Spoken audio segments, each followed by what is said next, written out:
পরিবর্তনের ঝড়ের নিশানায় এবার লিওনেল মেসি। যুব ভারতের কাটা পা মূর্তি হচ্ছে ভাঙা। খুশি খোদ রূপকার। অবশেষে মুখ খুললেন শিল্পী সুব্রত। তার নিজেরই এই মূর্তি পছন্দ নয়, এতদিন ভয়ে বলতে পারেননি। কি জানালেন শিল্পী নিজে?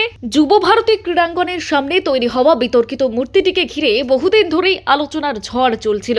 বিশাল আকারের দুটি পেশিবহুল পা, কিন্তু কোমরের ওপরের অংশ নেই, আর তার মাঝখানে আবার বিশ্ব বাংলার লোগো যুক্ত একটি বলয়।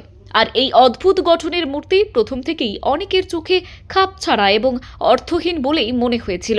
ক্রীড়াপ্রেমী থেকে শুরু করে সাধারণ মানুষ সমাজ মাধ্যমে প্রায়ই এই মূর্তিকে নিয়ে হাসি ঠাট্টা, ট্রোল এবং কটাক্ষ চলত। আর এবার সেই মূর্তি সরিয়ে ফেলার সিদ্ধান্ত নেওয়া হয়েছে।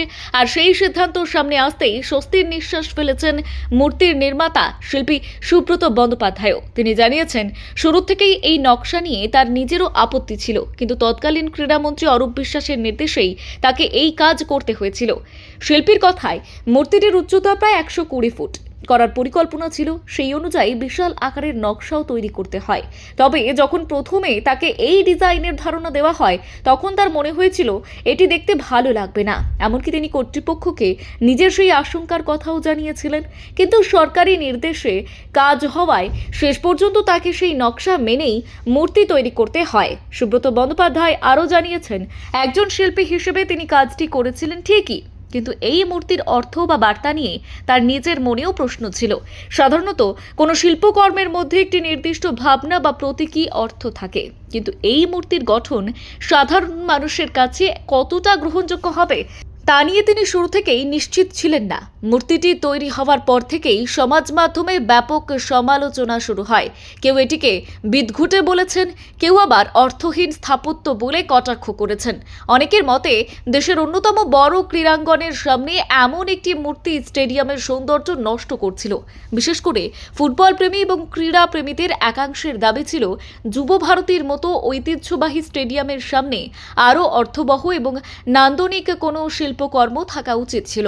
দীর্ঘদিন ধরে চলা এই বিতর্কের পর অবশেষে বর্তমান ক্রীড়ামন্ত্রীর নির্দেশে মূর্তিটি সরিয়ে নেওয়ার সিদ্ধান্ত নেওয়া হয়েছে।